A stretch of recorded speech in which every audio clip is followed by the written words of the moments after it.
శ్రీ సాయిబాబా సచ్చరిత్ర నిత్య పారాయణ గ్రంథము ఆదివారము 4వ రోజు. ఆనందమానందకరం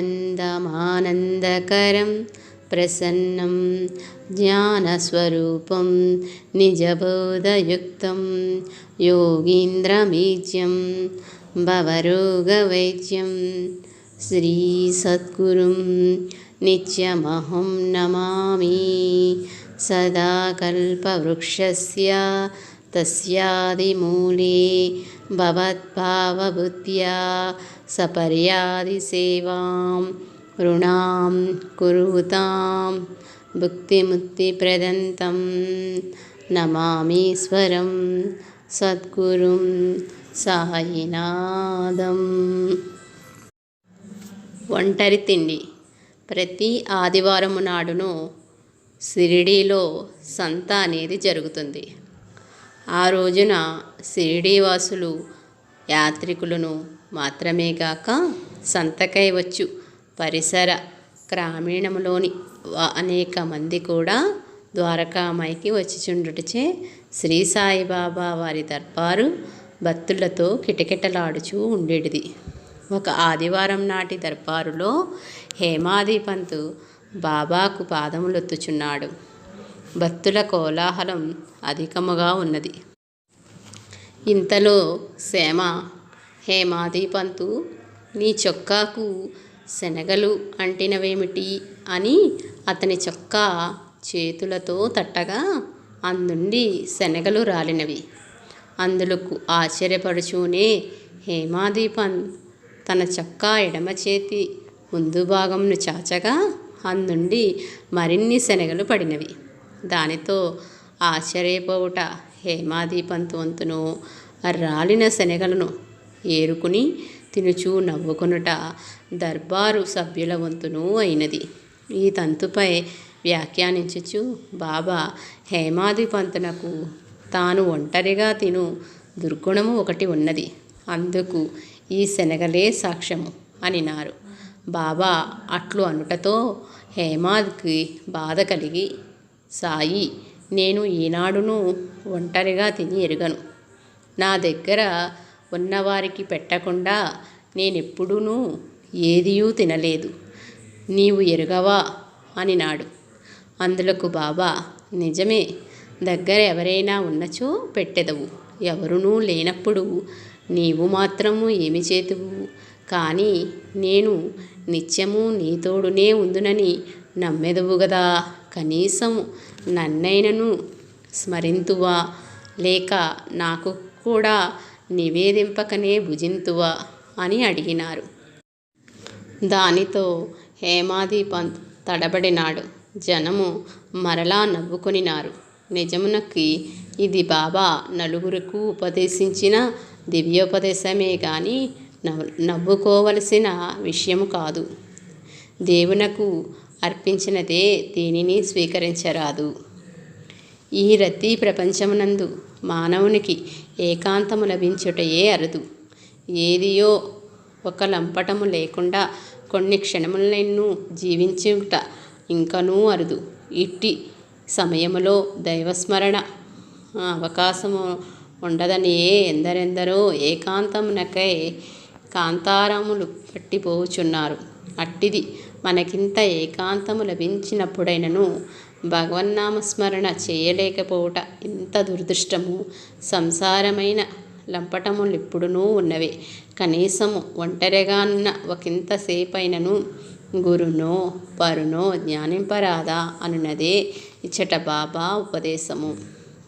మరియు ఇహపరములు సాధింపదలిచిన వారు తోటివారికి పెట్టకుండా ఒక్కరే తినకూడదు కూడా.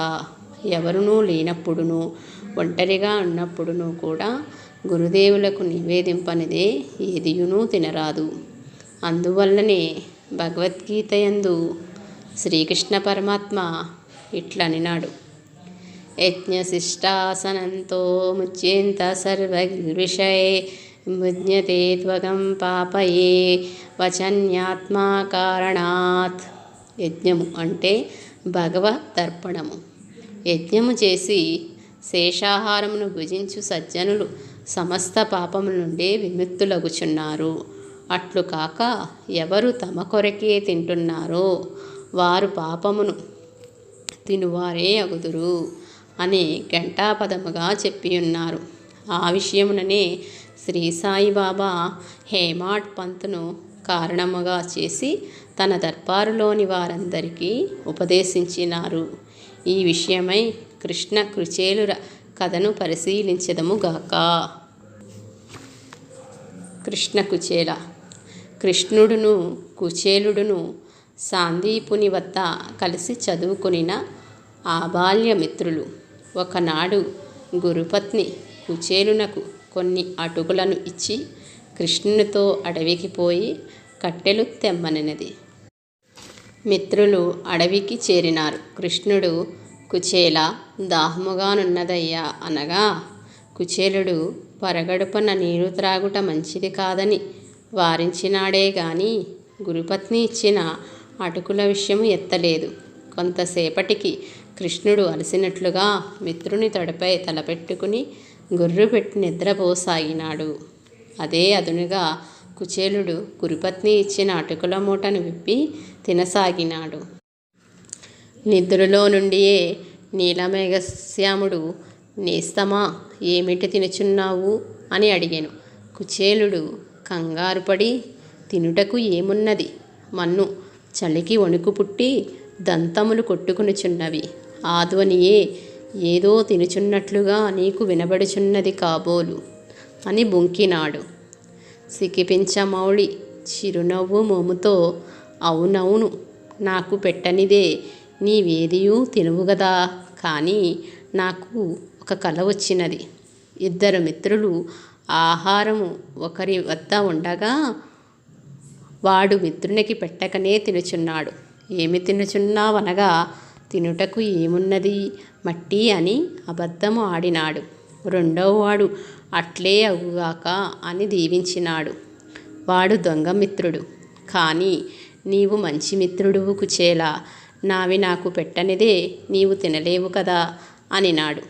పాపము కుచేలునికి ఆ కృష్ణుని సంగతి అప్పటికింకనూ తెలియదు. అందుచేతనే నిదురలో కలవరించినాడనుకునినాడు. కానీ కృష్ణునికి అన్నియునూ తెలియను. అట్లు తోటివారికి పెట్టక తానే తినిన పాపమున కుచేలుణ్ణి దరిద్రుని చేసినది. శ్రీకృష్ణుని మాట ప్రకారం ఆయన వాటా అటుకులు ఆయనకు పెట్టిన తరువాతనే ఇతని సంసారం కడుపు నిండా తినగలిగినది. కావున దొంగ తిండ్లు మానివేయవలను సుమా. భక్తుల సేవకు పరిధి బాబా దయ అవధిలి లేవు. భక్తి పారాయణత్వంలో బాబాదే అగ్ర తాంబూలమని చెప్పక తప్పదు. భక్తులు వారి వారి ఇష్టానుసారముగా సేవ చేసుకొనుటకు బాబా అనుమతించడివారు. ఆ విషయంలో ఇతరులు జోక్యము వారు సహించడివారు కాదు. ఒక ఉదాహరణ చూడుడు. మావిసీబాయి అను భక్తురాలు ఒకప్పుడు బాబా పొత్తి కడుపును తోముచుండెను.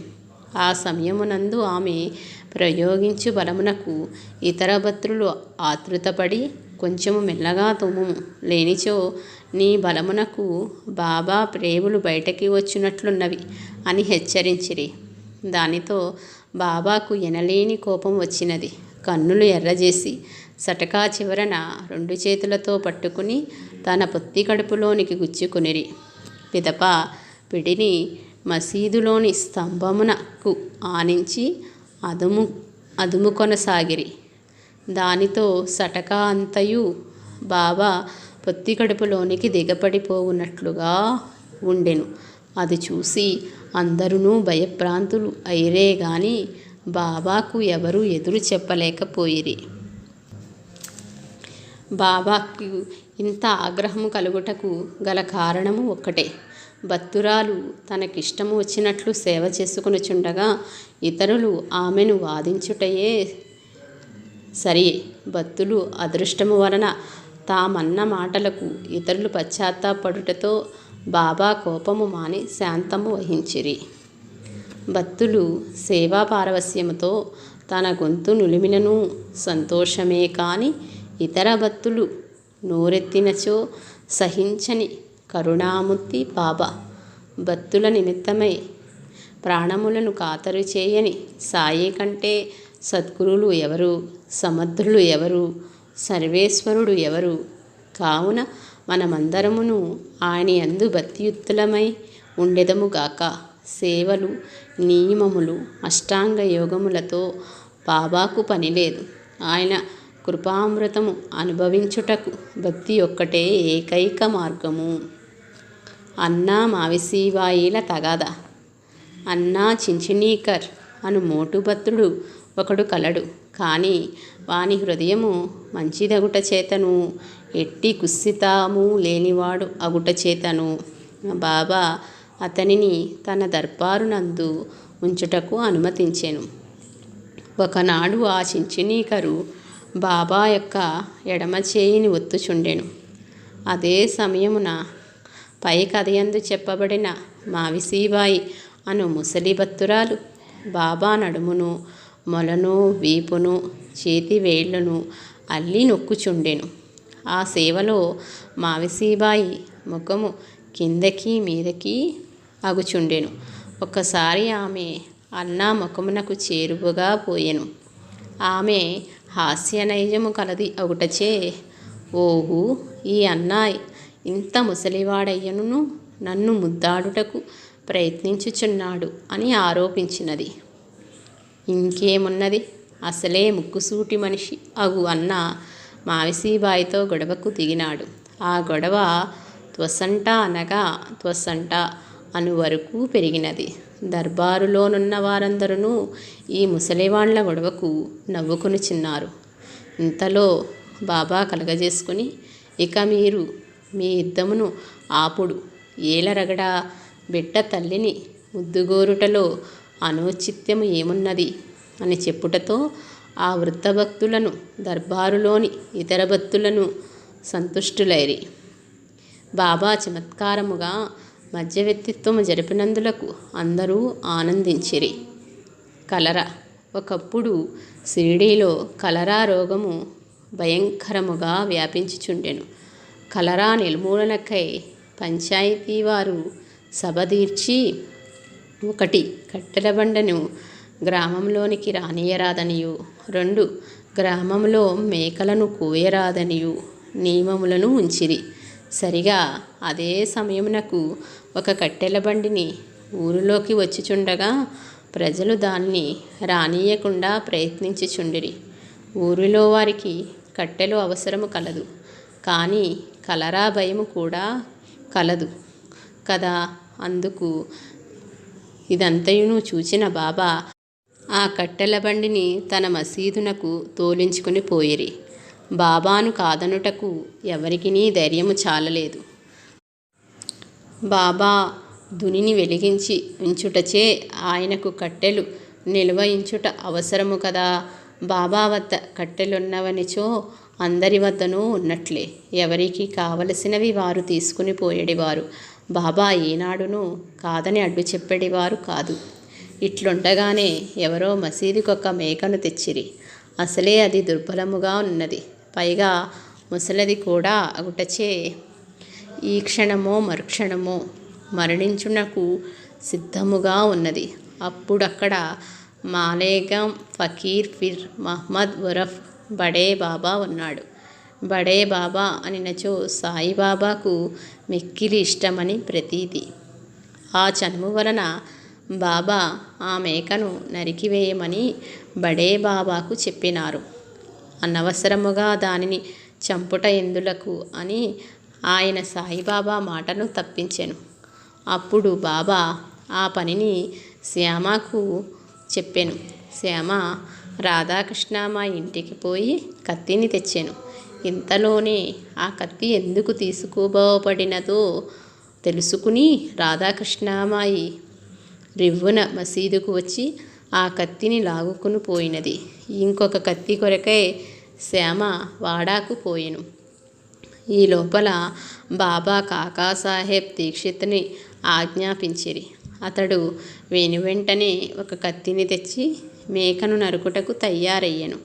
సాయిబాబా అతనిని ఆపి, బ్రాహ్మణుడవై ఉండి ఇట్టి పని చేయుటకు మనసు ఎట్లు ఒప్పినది అని మందలించబోగా కాకాసాహెబ్ వినమ్రుడై, బాబా, నీ పలికే నాకు చట్టము.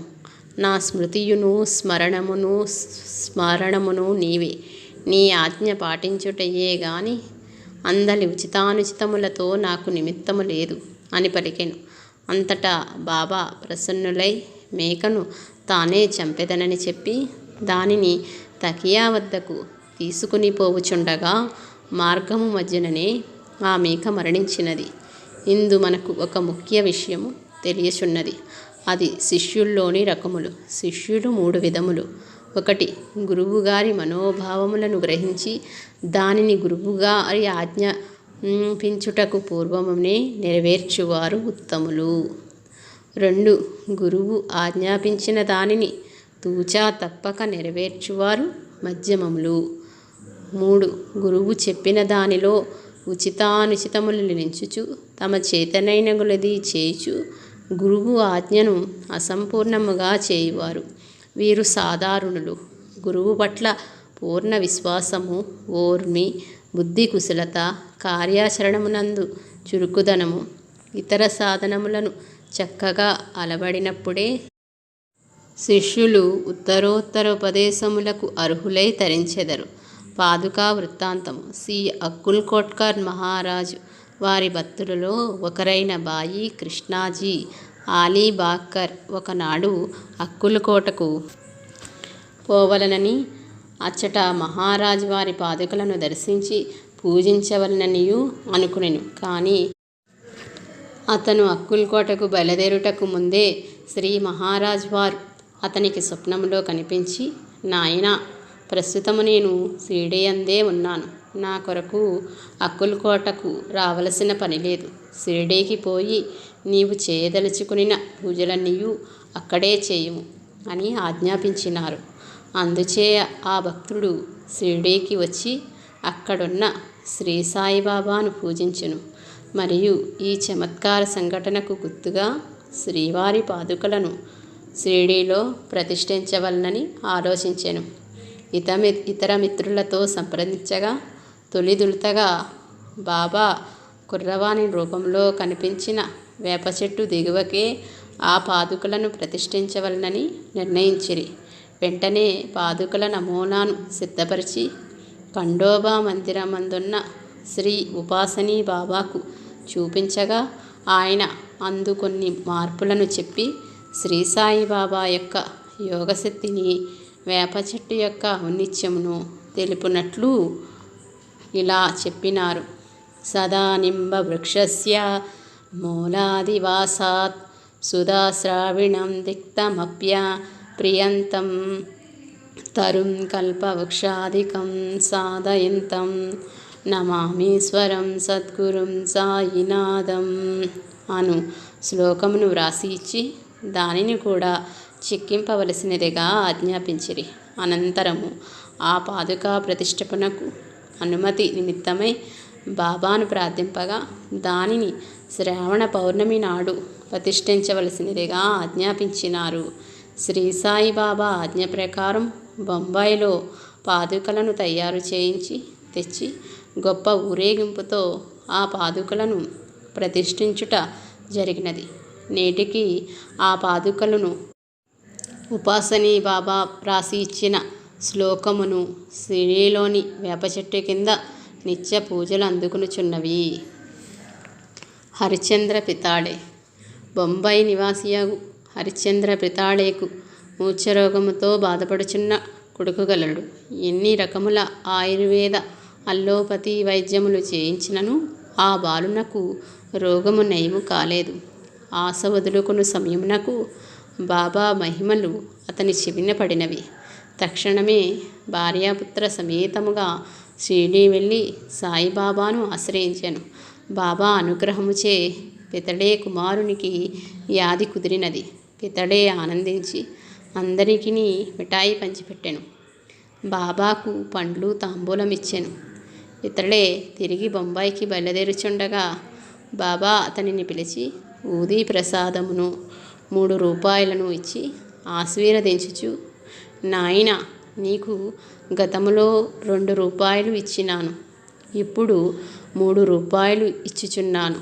వీనిని నీవు పూజామందిరములో ఉంచి పూజించుము, నీవు మేలు పొందెదవు అని ఆశీర్వదించిరి. తాను బాబా సాన్నిధ్యమునకు వచ్చుట అదే మొదటిసారి ఒకటచే ఆయన అంతకు ముందే తనకు 2 రూపాయలు ఇచ్చుట ఏమిటియో పితడేకు అర్థము కాలేదు. అయినను వినయశీలుడు అగుటచే మారు మాట్లాడక బాబాకు నమస్కరించి సకుటుంబముగా బొంబాయి చేరినాడు. అచట పితడే షిరిడీ విషయములన్నీయును తల్లికి వినిపించుచు, అమ్మా, బాబా గతములో మనకు 2 రూపాయలు ఇచ్చినట్లుగా చెప్పినారు. నాకేమీ అర్థము కాలేదు. నీకేమైనా బోధపడినదా అని అడుగగా ఆమె బాగా ఆలోచించి, అవును నాయనా, నాకొక విషయము జ్ఞాపకము వచ్చుచున్నది. నీవిప్పుడు నీ కుమారుని తీసుకుని షిరిడీకి పోయినట్లే నీ చిన్నతనములో మీ నాన్నగారు నిన్ను అక్కుల్ కోట్కర్ మహారాజు గారి వద్దకు తీసుకుని వెళ్ళిరి. అప్పుడు ఆయన మీ నాన్నగారికి 2 రూపాయలు ఇచ్చినారు. మీ నాన్నగారి కాలమంతయు ఆయన వాణ్ణి పూజించినారు. క్రమక్రమముగా ఆ విషయము అందరమును మర్చిపోయినాము. నేటికి మరలా నీ అదృష్టము చేత శ్రీ అక్కుల్ కోట్కర్ మహారాజుల వారే సాయిబాబా రూపములో తిరిగి 3 రూపాయలు ఇచ్చి నిన్ను అనుగ్రహించినారు అని చెప్పినది. దానితో పితడేకు బాబా పట్ల భక్తి విశ్వాసములు మరింత అయినవి.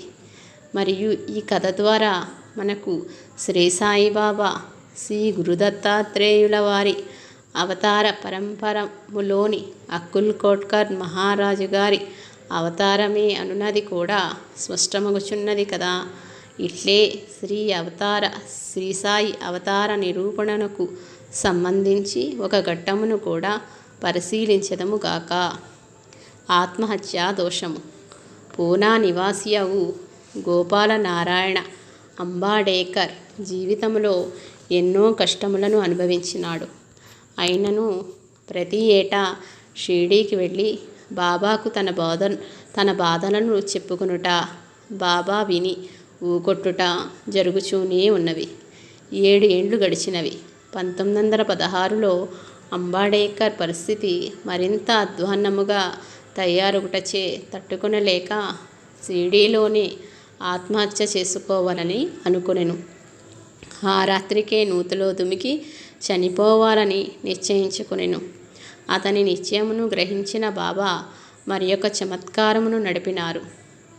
అంబాడేకర్ బస చేసిన దీక్షిత్వాడాకు కొన్ని అడుగుల దూరములో ఉన్న హోటల్ యజమాని సగుణ మేరు నాయక్ అంబడేకర్ను పిలిచి అక్కుల్ కోట్కర్ మహారాజు గారి జీవిత చరిత్ర గ్రంథంనిచ్చి చదవమనెను. అంబాడేకర్ చదవసాగాను. అందులో ఒక కథ ఇట్లున్నది. ఒకానొక భక్తుడు దీర్ఘవ్యాధిచే బాధపడుచు భరించలేక బావిలోకి దుమికెను.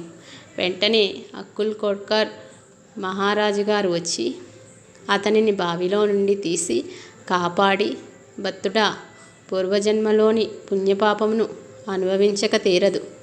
నడుమలో ఆత్మహత్యకు పాల్పడినను ఆ పాపపుణ్యములు మరుసటి జన్మలో కూడా వెన్నంటి వచ్చును సుమా. ఈ జన్మలో పోయేదానిని 10 జన్మలకు చేసుకునుట ఎలా అని హెచ్చరించి దీవించినారు. ఈ కథ చదువుటతో అంబాడేకర్కు జ్ఞానోదయమైనది. తన కర్మ పరిపాకమనరించుటకే సాయిబాబా ఇంతవరకు ఉపేక్షించినారనియు, కర్మానుభవము తప్పనిసరి అనియు తెలుసుకొనినాడు. సమయమునకు తనకా గ్రంథమును ఇచ్చినందుకు బాబా పట్ల భక్తి భావముతో కృతజ్ఞతతో పులకితుడైనాడు. తదనంతరమున నిర్మలముగా బాబాను ఆశ్రయింపగా శ్రీ సాయిబాబా యొక్క ఆశీర్వాద ప్రభావము చేత త్వరలోనే అంబాడేకర్ జ్యోతిష్ శాస్త్రమునందు ప్రావీణ్యమును సంపాదించి తద్వారా తన స్థితిగతులను మెరుగుపరుచుకొనగలిగెను. ఇది కూడా బాబా అక్కుల్ కోట్కర్ మహారాజు గారి అవతార పరంపర మనుటకు ఉదాహరణగా మిగిలి ఉన్నది. హరికా బేటా జరీకా పేట. హరికా నోబా అనునతడు బొంబాయి నుండి షిరిడీ వచ్చెను. తలపై జరీపేట, కాళ్లకు కొత్త చెప్పులను ఉండెను. చెప్పులు ఒక మూల వదిలి మసీదులోకి వెళ్ళి బాబాకు నమస్కరించెను. బాబా యొక్క ఆశీర్వాదమును ఊది ప్రసాదమును తీసుకుని బయటకు వచ్చేసరికి అతని జోళ్ళు కనబడలేదు.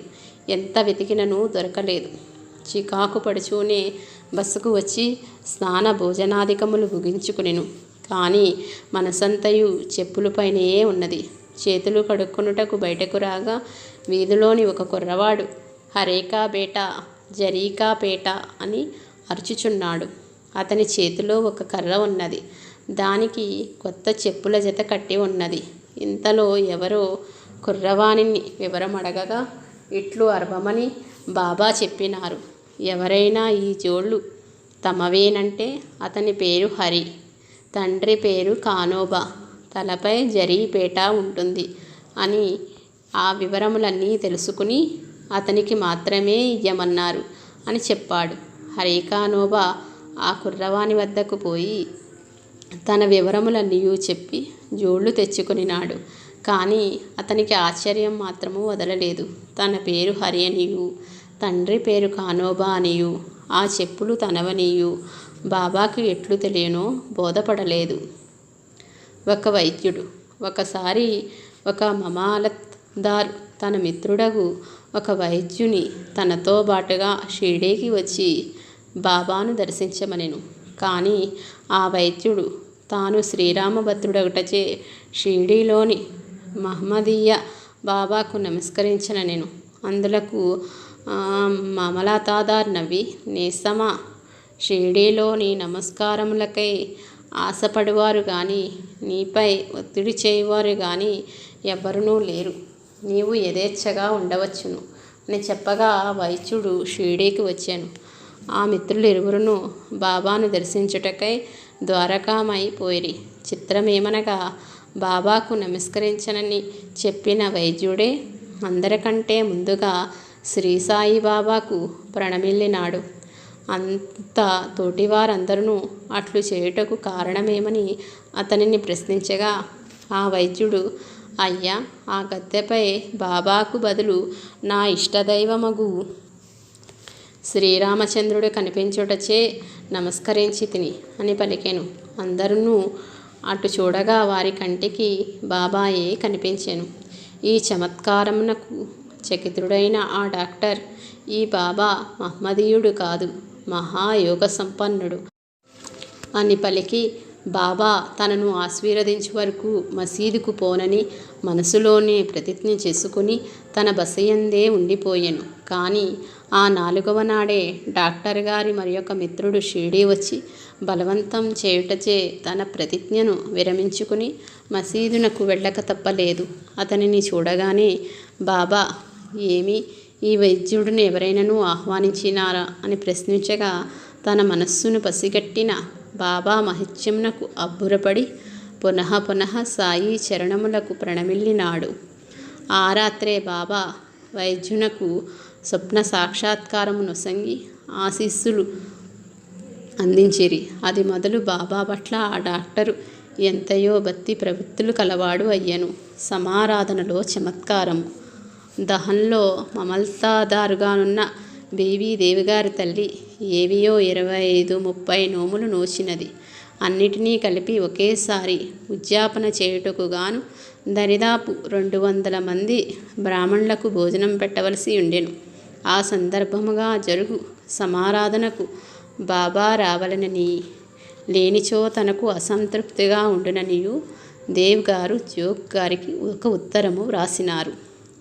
జోగ్ ఆ ఉత్తరమును వినిపించగా బాబా నవ్వుచు, నన్ను అంతగా గుర్తించుకొని వారిని నేనెప్పుడునూ మరువను.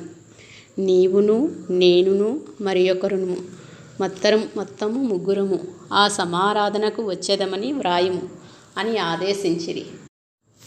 జోగ్ అట్లే ఉత్తరము వ్రాసెను. ఆ ఉద్యాపనకు కొన్ని రోజుల ముందుగా బెంగాలీ దుస్తులు ధరించిన సన్యాసి ఒకడు గో సంరక్షణ సేవలో చందాలు వసూలు చేయు నిమిత్తము వచ్చి దేవుగారిని కలిసెను. దేవుగారు ఆ వ్యక్తిని 1-2 నెలలు ఆగి రమ్మనెను. అతడు వెళ్ళిపోయెను. ఇంతలోనే ఉద్యాపన వచ్చినది. దేవ్ ఆ పనులలో నిమగ్నమై ఉన్నారు. అదే సమయంలో అంతకుముందు చందాలకై వచ్చిన బెంగాలీ దుస్తుల మనిషి వచ్చి తాను కూడా బ్రాహ్మణ సమారాధనలో పాల్గొనుటకే వచ్చి తిననియు తనతో పాటు మరి 2 కుర్రవాళ్ళున్నారనియు చెప్పాను. దేవ్ వారిని కూడా సాదరముగా భోజనముకు ఆహ్వానించాను. వారు భోజనము చేసి వెడలిపోయినారు. ఆ సమారాధన వేళలో దేవ్ దృష్టి అంతయు సాయిబాబాపైనే ఉన్నది. సాయి కానీ జోగ్ కానీ రాలేదు. ఆయన నిరాశపడి వెంటనే బాబా వత్తునని రాలేదు, ఆయన మాట తప్పినారు అని జోగునకు ఉత్తరము రాసెను. ఆ ఉత్తరం అందిన వెంటనే జోగ్ బాబా వద్దకు వెళ్ళాను. కానీ జోగ్ ఉత్తరమును చదివి వినిపించకుండానే బాబా వాగ్దానము చేసి దగా చేసి తినని దేవ్ వ్రాయిచున్నాడు.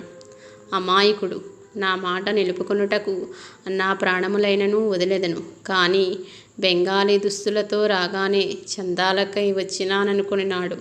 అతని అనుమానము తొలగించుటకే మరి 2 కలిసి భోజనము చేసి తిని అంతగా నన్ను పోల్చుకొనలేనివాడు నన్ను పిలవనేలా అనిరి.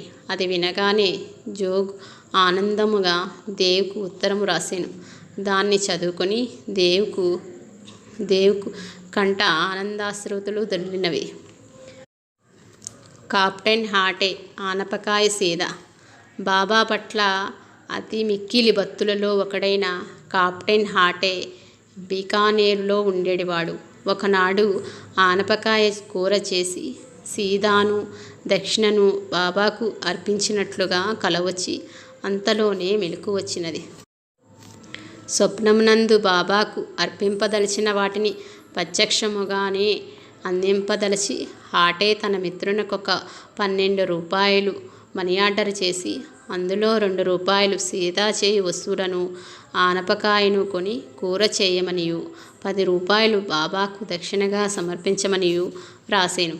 ఆ స్నేహితుడు అట్లే సీదాను చేసి మసీదుకు తీసుకుని పోగా ఆ పూట దాని కొరకే ఆకలిగొన్నవాని వలె బాబా ఆనపకాయ సీదా తినినారు.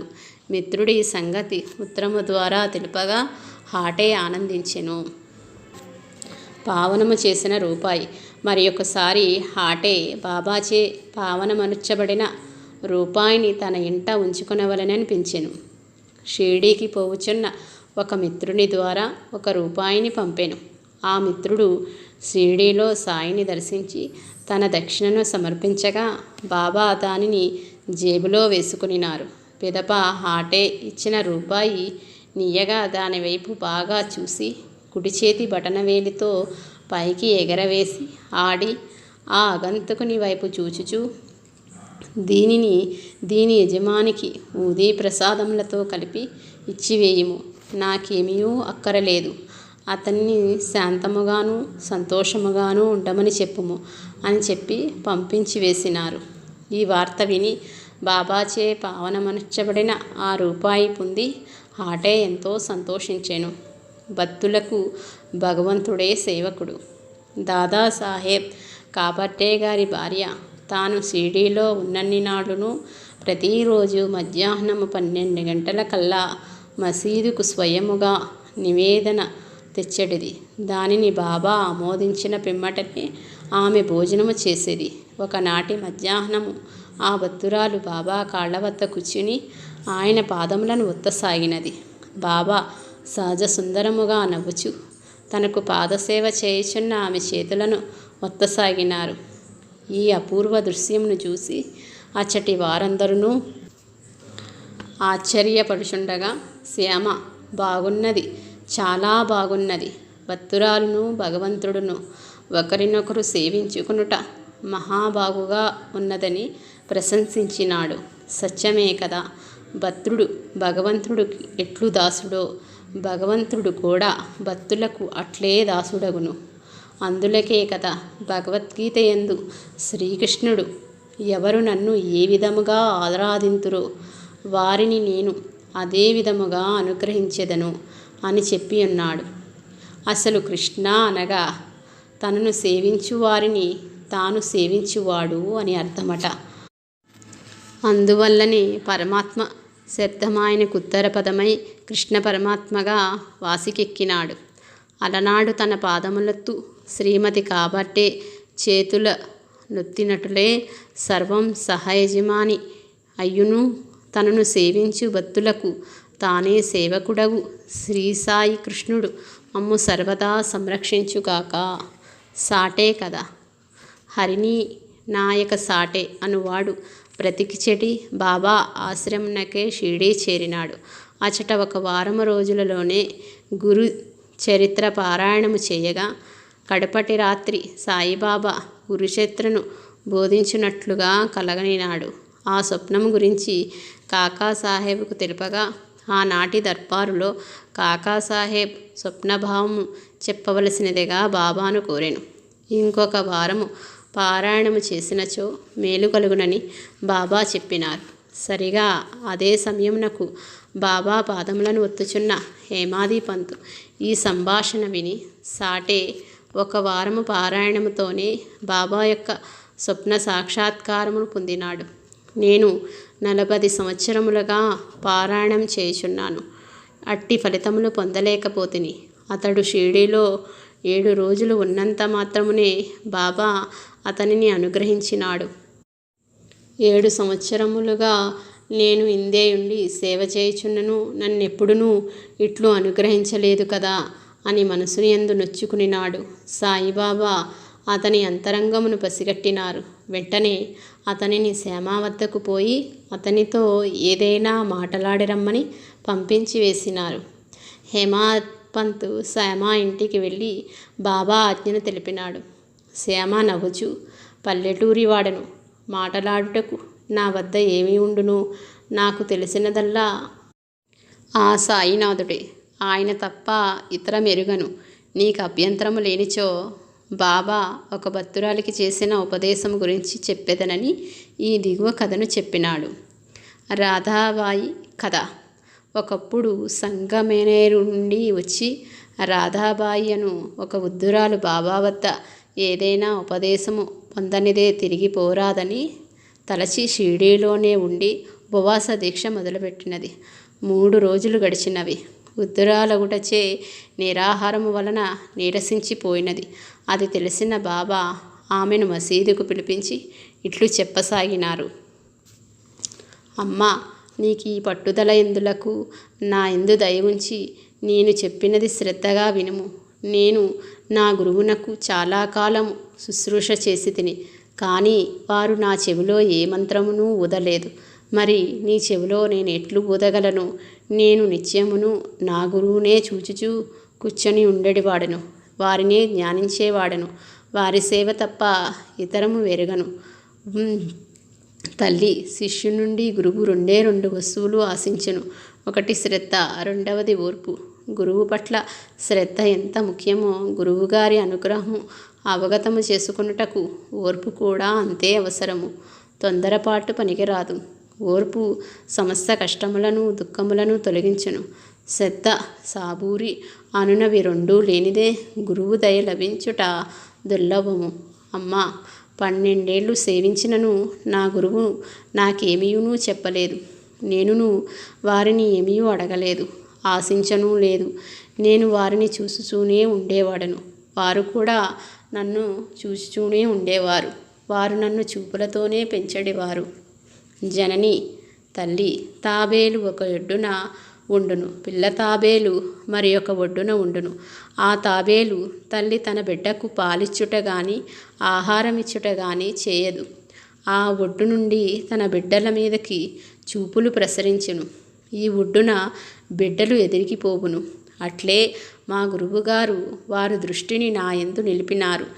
నేను నా మనస్సును వారి యందు నిలిపినాను. మాతృమూర్తి ఇప్పుడు నా నుండియే కాదు, వేరెవ్వరి నుండి కూడా మంత్రము గాని ఉపదేశములు గాని పొందవలసిన పని లేదు. నీ చేష్టలను చిత్తమును ఆలోచనలను నీ గురువునందే లగ్నము చేయుము.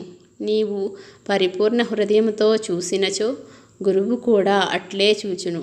అమ్మా, ఏ సాధనలు గాని శస్త్రాస్త్ర ప్రావీణ్యము గాని అష్టాంగ యోగము గాని అవసరము లేదు. గురువునే విశ్వసించుము. ఎవరైతే తమ గురువుని సర్వస్వముగాను సర్వేశ్వరునిగాను త్రిమూర్తి స్వరూపిణిగాను ఎంచెదరో వారే పుణ్యులు, గణ్యులు, ధన్యులు. ఇట్టి బాబా యొక్క సువిపుల బోధనతో ఆమె తన మొండి పట్టుదలను వదిలి బాబానే గురువుగా వరించి వెడలిపోయినది. హేమాది పంతుకు జ్ఞానోదయము. శ్యామ చెప్పినది వినగానే హేమాడ్ పంతుకు అంత పూర్వమే ఏర్పడిన ఉదాసీన భావము తొలగిపోయినది. ఎవరినెట్లు అనుగ్రహించవలనో గురువునకే తెలియను. గురువుపై శ్రద్ధతో వారి అనుగ్రహమునకై ఓర్మి వహించుట యొక్కటే మనము చేయవలసినది. అంతేగాని గురువు వారికి ఇది చెప్పినారు, నాకు చెప్పలేదని బాధపడుట కేవలము మూర్ఖత్వమే అనుకునేనాడు. అంతలో మధ్యాహ్న హారతికి సమయము అగుటచే పంతు, శ్యామ ఇరువురును మసీదుకు వెళ్ళినారు. మసీదు బత్తులతో కిటకిటలాడిపోవచున్నది.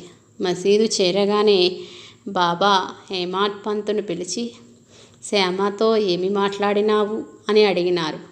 హేమాడ్ పంత్ చెప్పెను, బత్తుల హారతి, పాటలను, తాళముల చప్పుడుయు, మృదంగ ధ్వనియు హోరెత్తిపోవుచున్నది.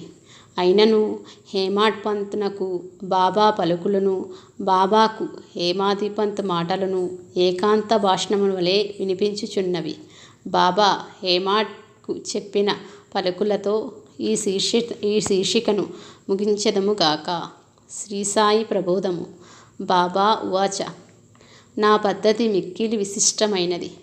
ఈ ఒక్క కథను గుర్తించుకొనినచో చాలును, మిక్కిలి ఉపయోగించును. ఇంద్రియ వృత్తులు నశింపనిదే కామము తొలగదు. అంతవరకును మీకు దృశ్యమానమగుచున్న ఏ రూపమైనను ఆరాధించుడు. అంతటితో వృత్తులు కేంద్రీకృతమగు స్థాయికి వచ్చును. జ్ఞానము ధ్యానించువాడు, ధ్యానింపబడువాడు అను భావత్రయము నశించి భగవతత్వం అవగాహన మగుట ఆరంభమగును. బాబా ఈ మాటలు పూర్తి చేసేసరికి హారతి పూర్తయినది. మసీదులోని వారందరూ శ్రీ సచ్చిదానంద సద్గురు సాయినాథ్ మహారాజ్ కీ జై అని ప్రార్థించినారు. ప్రియ పారాయణ పరులారా, మనము కూడా వారితో గొంతు కలిపెదముగాక. జై శ్రీ సచ్చిదానంద సద్గురు సాయినాథ్ మహారాజ్ కీ జై. 4వ రోజు పారాయణము సమాప్తము.